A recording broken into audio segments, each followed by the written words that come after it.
Step 1, install your cam locking tool. You can get it on Amazon. Step 2, rotate your hubs and your gears fully clockwise. Step 3, install your belt. I like to start on the intake side, and don't worry if your gears and your hubs move a little bit while you're installing the belt. That's normal, and we're going to deal with that in the next step. You can mess with the tensioner a little bit to help you get the belt on.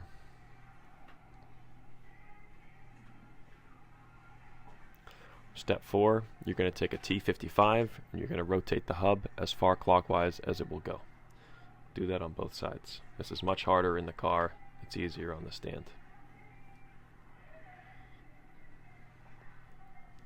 Step 5, take your 8mm and tighten the gear to the hub.